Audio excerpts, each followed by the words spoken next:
Hello नमस्ते।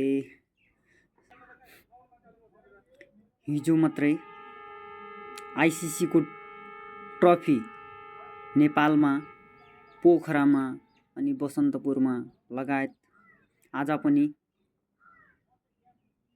स्वयम्भूनाथ स्तूपतिर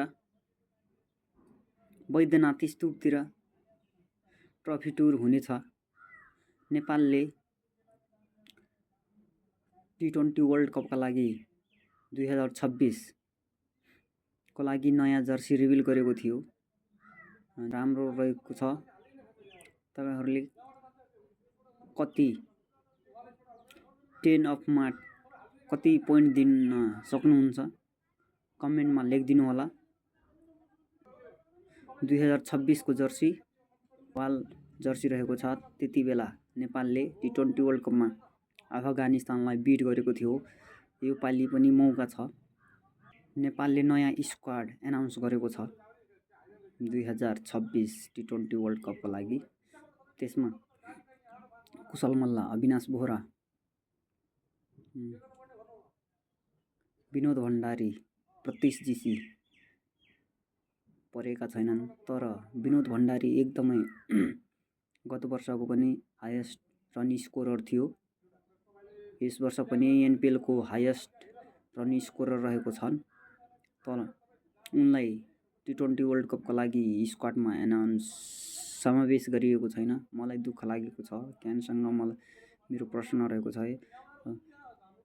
एकजनाले run हानिरहेको छ आफ्नो करियर बचाउनका लागि, तर क्यानले स्क्वाडमा किन समावेश गरेनन्?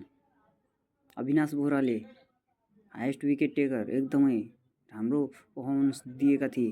उनलाई स्क्वाडमा सामेल गरेका छैनन्। अरु रहेका छन्। आसिफको सट्टा विनोद भण्डारीलाई राखे हुन्थ्यो त। टुक टुक टुक टुक बढी गर्छन् आसिफ। सबै बल आफै खाइदिन्छन्। त्यसपछि बचेका बलहरू पछाडिका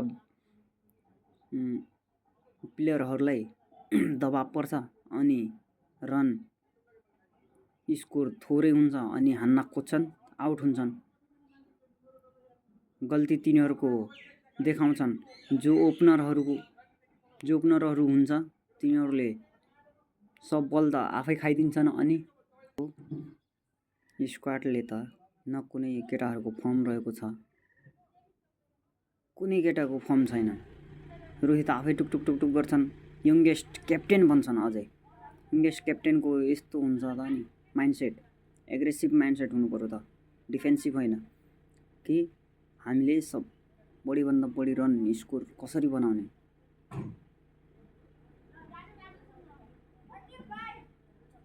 अनि एनालाइसिस गर्ने, योजना बनाउने, कसरी जित्न सकिन्छ, कसरी प्लेयरहरूलाई ट्याकल गर्न सकिन्छ अनि पो जित्न सकिने हो त। टुक टुक टुक गर्छ। अझै 1 डाउन आएपछि रोहित आफै टुक टुक टुक टुक गर्न थाल्छन्। सेम टुक टुक टुक हुन्छ अनि स्कोर एकदमै लो हुन्छ। कसरी बिट गर्न सकिने हो त्यो सोच्नु पर्यो। सँगको योजना बनाउनु पर्यो।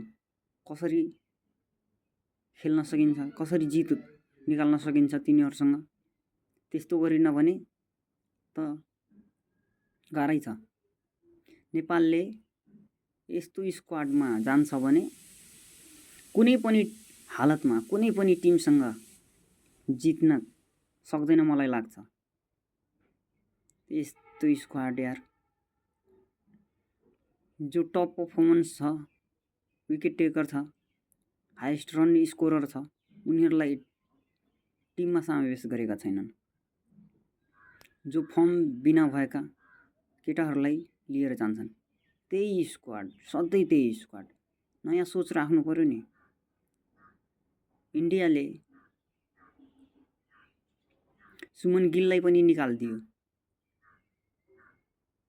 फर्म नभएको कारणले। हाम्रो यहाँ त्यही हो राजनीतिक, जो पावरको भरमा चलिरहेछ त्यही प्लेयरहरूलाई फर्म होस् या नहोस् मतलब छैन। त्यही भएर जित्नका लागि फर्म भएका केटाहरूलाई राख्नु पर्थ्यो। के गर्ने तब? अझ त्यसमाथि इङ्ल्यान्डको स्क्वाड यति बलियो छ कि कुनै हालतमा गाह्रै छ। उनले त पहिलो ब्याटिङ पायो भने त 250-200 प्लसै हान्छ, लेखेर राख्नुहोस्। अनि बङ्गलादेश, वेस्ट इन्डिज, इटली बाहेक अरू कसैले जित्न सक्दैन नेपालले। त्यही भएर स्क्वाड अलि राम्रै एनाउन्स गर्नुपर्ने थियो। जो टप फर्ममा छन् तिनीहरूलाई राख्न पर्थ्यो। नेपालले गाह्रो छ, खालि पार्टिसिपेट गर्नु छ भने ठिकै हो, नत्र भने राम्रै स्क्वाड एनाउन्स गर्नुपर्ने थियो। आसिफ शेख पावरको भरमा सधैँ स्क्वाडमै हुन्छन्, तर योपालि मलाई खुसी लाग्यो कि मल्ल टिममा छैनन्। 30-40 इनिङ उनले खेलिसके, अझै उनको फर्ममै छैन, सधैँ स्क्वाडमा परिरहन्थे। योपालि ड्रप गरेका छन्, खुसी लाग्यो। तर आसिफ शेखको सट्टा विनोद भण्डारीलाई चान्स दिनुपर्ने थियो। जे होस् जस्तो होस् एनाउन्स भइसक्यो, अब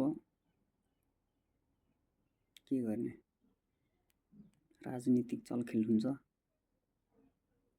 जे होस् हामी अब जे जति भने पनि आफ्नै नेपालकै समर्थन गर्नेछौँ। जितोस्। यति भन्दै म अहिले बिदा लिन्छु। च्यानल लाइक र सब्सक्राइब गरिदिनु होला। हस् त, धन्यवाद। जय क्रिकेट।